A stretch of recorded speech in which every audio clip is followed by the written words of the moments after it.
my dear students, this is Ram Pukar sir and you are watching RPC Academy. This is 4th class of spoken classes. In this video, lots of sentences that will help you how to speak in English daily. So don't delay and let's start the class right now. तो आज हम लोग ऐसे बहुत सारे ऐसे sentence है जिसको हम लोग इंग्लिश में सीखने का प्रयास करेंगे। तो इस वीडियो को आप लोग स्किप नहीं करिएगा क्योंकि ये सारे के सारे सेंटेंस जो है हम लोग रोज इसमें से कुछ ना कुछ बोलते हैं। हिंदी तो बोलते हैं लेकिन इंग्लिश बोलने में शर्म आती है, तो इंग्लिश बोलने में भी शर्माइए मत, क्योंकि इंग्लिश बोलना भी जरूरी है। क्योंकि आज के दौर में इंग्लिश सीखना बहुत ही इंपॉर्टेंट है। ये जरूरी नहीं है कि सिर्फ शहर के बच्चे अंग्रेजी सीखेंगे, गांव के बच्चे अंग्रेजी नहीं सीखेंगे। मैं खास करके स्पेशल मैं गांव के बच्चे के लिए ही इंग्लिश का ये वीडियो बनाता हूँ, इंग्लिश सिखाने का प्रयास करता हूँ ताकि गाँव के बच्चे भी इंग्लिश बोले। गाँव के बच्चे शर्माते हैं तो शर्म नहीं करनी है, हमें इंग्लिश सीखना है और सिखाना है, हमें बोलना है और बुलवाना है। तो चलते हैं, शुरू करते हैं इस क्लास को और स्टार्ट करते हैं कि कैसे ये बनेगा सेंटेंस, इसको इंग्लिश में कैसे हम लोग डील करते हैं। तो शुरू करते हैं। देखिए पहला सेंटेंस है मैं भूल गया। जैसे आपके पापा को से सामान लाने को बोला कि जा बेटा मार्केट से सामान ले और तुमने भूल गया, तुमने अपने दोस्तों के साथ गपशप मारने लगा और भूल गया। तो कैसे इसको इंग्लिश बोलना है, how to speak in English of this sentence. देखिए कहा कि मैं भूल गया, तो मैं क्या इंग्लिश हो गया आई। अब भूलना का इंग्लिश होता है फॉरगेट, अब फॉरगेट होता है, सॉरी फॉरगेट। अब फॉरगेट का V2 क्या होगा, फॉरगॉट हो जाएगा, आई फॉरगॉट, मैं भूल गया, मैं भूल गया। आगे देखिए यह बहुत महंगा है। जैसे मार्केट में कोई सामान लाने और वहां पे सामान आपको बड़ा महंगा लग रहा है, लगता है ना, बड़ा महंगा लगता है, तो क्या करना है, इसको इंग्लिश बोलना है। तो दिस इज वेरी, और महंगा का होता है एक्सपेंसिव, एक्सपेंसिव का मतलब होता है महंगा। बस अब देखिए यह सस्ता है। मान लीजिए एक दुकान में गया तो आपको लगा कि महंगा है, तो वहाँ नहीं ले, कुछ दूरी पे गया अगला दुकान के पास तो लगा नहीं ये सस्ता है, इसे ले लेना चाहिए, तो यह सस्ता है, इसी को इंग्लिश बोलना है। तो क्या करेंगे, दिस इज चीप, दिस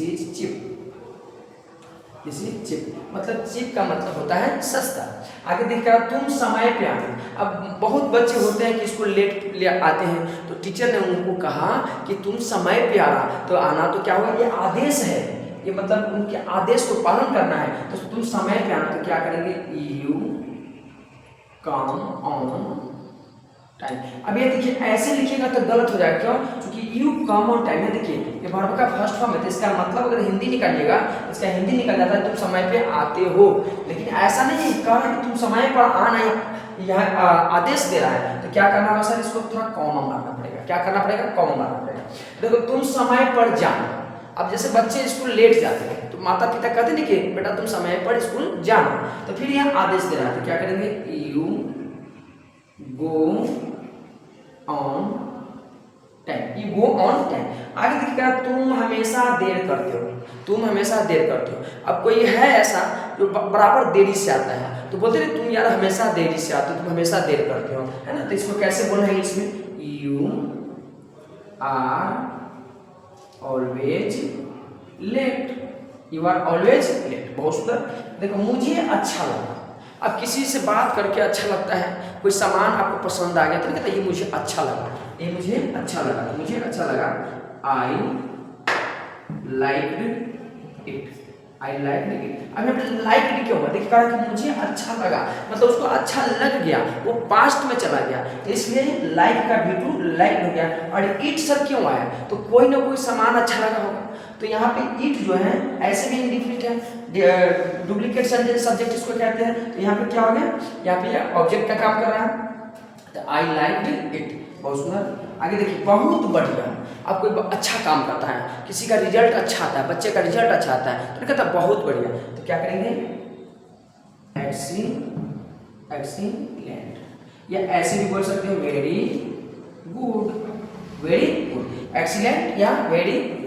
आगे देखिए मुझे जाना है, कहीं आपको जाना है, इसमें मजबूरी भी है, इच्छा भी है, तो कहीं जाना है, तो क्या करें sir, I have to go, I have to go, हो गया सिंपल। फिर आराम करो, है नहीं, अब आराम करो, कोई थक जाता है नहीं बोलता कि आराम करो, तुम्हें आराम करने की जरूरत है, आराम करो, तो कैसे बोले, take rest, take rest, take rest मतलब आराम करना। बहुत सुंदर। मुझे अंग्रेजी सीखना है, बहुत बच्चे अब कहते नहीं अब कि मुझे अंग्रेजी सीखना है, तो अंग्रेजी सीखना है, इसमें इंग्लिश बोलना है, तो कैसे बोले, मुझे अंग्रेजी सीखना, I have to learn English. अभी देखिए लर्न का मतलब होता है सीखना। I have to learn English. ये हैव क्यों आया, टू क्यों आया, तो पीछे वाले क्लास में हमने इसका वीडियो बना रखा है, जाकर के आप देख लीजिए, समझ में आ जाएगा। तुम बहुत तेज हो, ये दो सेंस में बोलता है, तुम बहुत तेज हो।